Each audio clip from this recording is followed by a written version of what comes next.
Bonjour tout le monde, on se retrouve aujourd'hui pour le déballage de Maze Escape Ariadne. Donc, moi j'avais l'impression que c'était Ariadne, mais Ariadne. Donc, voilà ce que ça a l'air. Donc, un petit Maze Escape. J'ai déjà fait le déballage des autres sur la chaîne. Et celui-ci, je crois que c'est le deuxième dans la série. Donc, le jeu est publié en plusieurs langues, dont pas le français.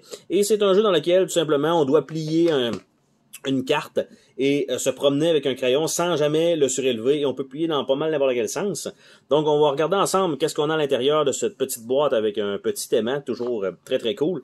Donc toujours très joli en fait aussi, et pratique. Donc on a les règles dans plusieurs langues. Donc pour nous, ce qui reste, ça va être l'anglais. On a une petite histoire donc de ce scénario-là. On a l'introduction qui nous dit de toujours démarrer sur ce symbole-là, de la façon dont on peut plier les cartes, et où est-ce qu'on doit finir, et comment ça fonctionne, où est-ce qu'on peut passer en dessous, il y a des clés, comment ça fonctionne, et redémarrer à zéro.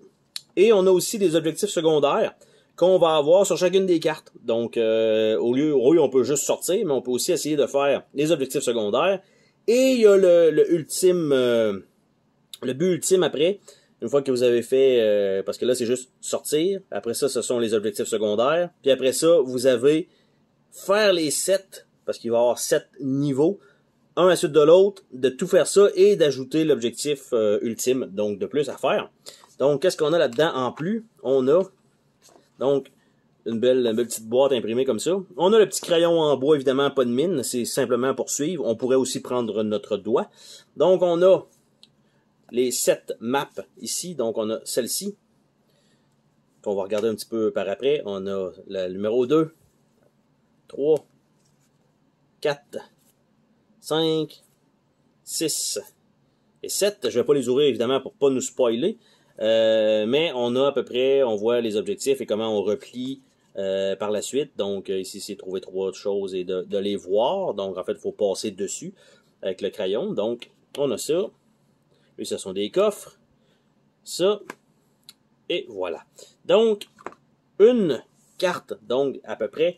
Donc celle-là ici, donc le 1. La manière que ça fonctionne, c'est qu'on ouvre en 2 pour commencer, et on sait qu'on débute là, et on doit finir là. Évidemment, si on fait le chemin en blanc, ici, tu sais, si ça passe en dessous, ben on fait ça, mais éventuellement ici, ça ne passe pas et on se rend pas ici. Ce qu'on peut faire par contre, c'est quand on est rendu sur cette page-ci, on peut déplier la page à gauche, pour voir que hop, le chemin continue. Donc on peut pas déplier la page sur laquelle on est, mais on peut déplier la section donc sur laquelle on n'est pas. Donc on a ça, on peut déplier comme ceci. Donc pour pouvoir avoir encore plus de chemin, mais ici il y a une porte de toute façon, donc je peux pas. Et on peut aussi plier comme ceci.